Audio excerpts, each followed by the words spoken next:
wameuawa wengi. Wamama ndio wameguswa. Vita hii imegusa sana wamama.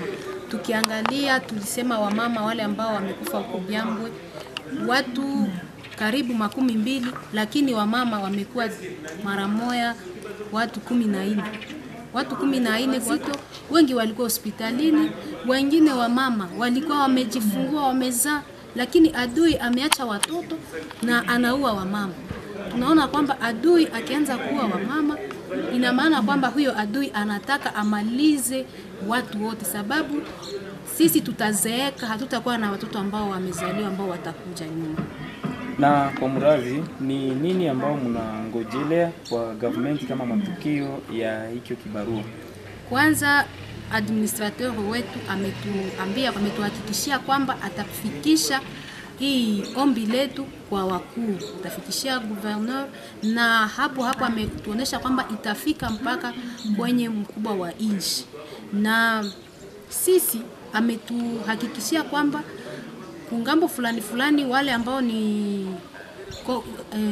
wetu wameungana na gouvernement yetu imeungana ili iweze kukomesha hao waasi wa ADF. Na tena ametuambia kwamba wameanza tayari kushika wale wa askari ambao hawasikii, ambao wanafanya vitu ambavyo havieleweki, hata hao wazalendo. Na ametuhakikishia kwamba wataendelea kusaidia hii mambo ambayo tumesema humu ndani, watahakikisha ipate jibu. Lakini kwa ngambo yetu hatutaki kusema watuambie maneno tu. Sisi kwetu tutajua kwamba wamesikia tutakapoona matendo, tutakapoona wamekomesha mauaji ama wamekomesha waasi. Mama Dr. Joseline,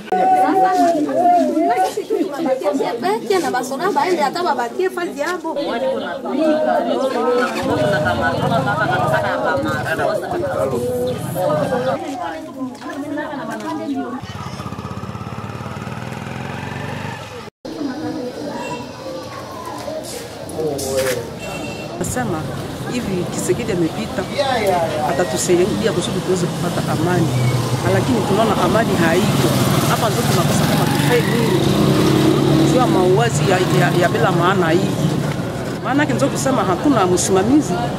Kwa tunasikitika kuona mauaji inaendelea. Tumepata baada ya miaka karibu 5 wanaua watu kwa hali ya kinyama, hali ya kibumbavu.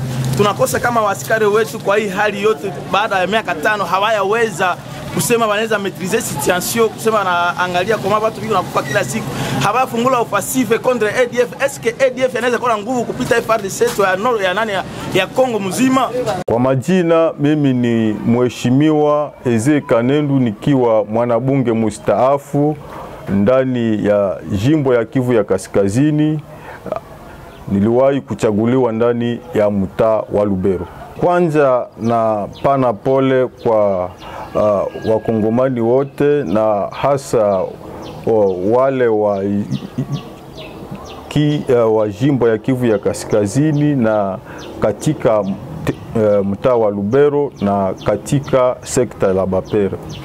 Watu waliweza kuuliwa kinyama ndani ya sekta ya Bapere, fasi ambako wanaita Byambwe.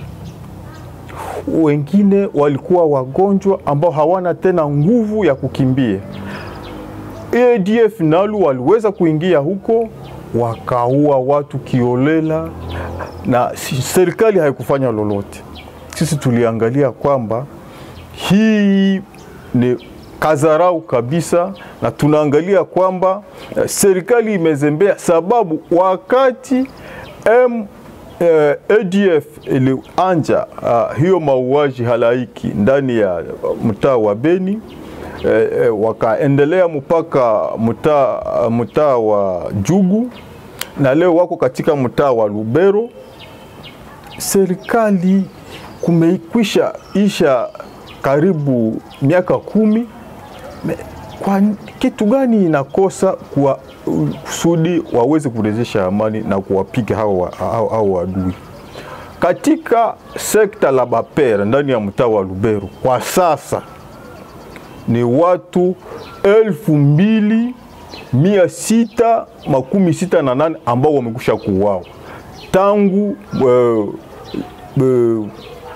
tariki 12 Juni mwaka wa 2024. Kwa sasa hiyo ndio idadi.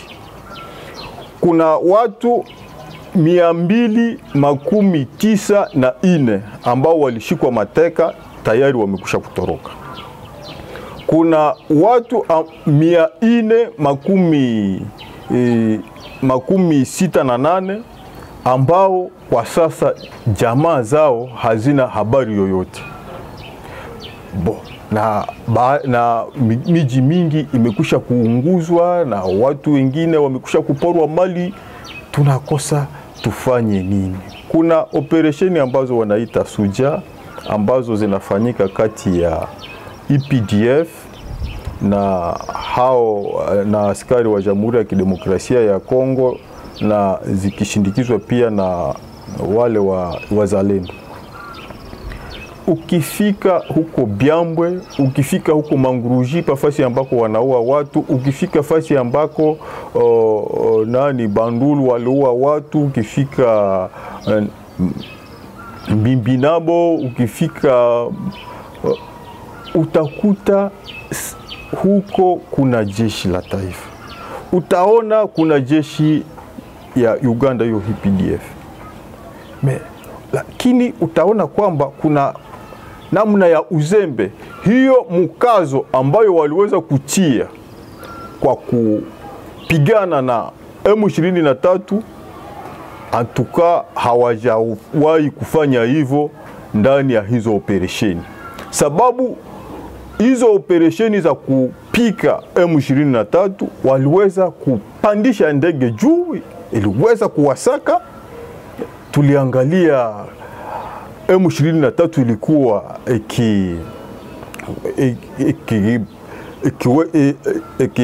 tuliangalia M23 ilikosa kabisa la kufanya wakati wanawapiga.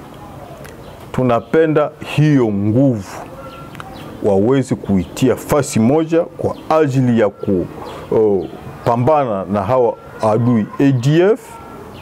Waongeze idadi ya maaskari, waweze kuongeza nguvu za vyombo vya utafiti wa habari, waweze kuongeza vifaa ambavyo vinastahili kwa kupigana na hawa watu, sababu kwa sasa wanajificha ndani ya misitu mikali ambako jeshi haiwezi kuingia.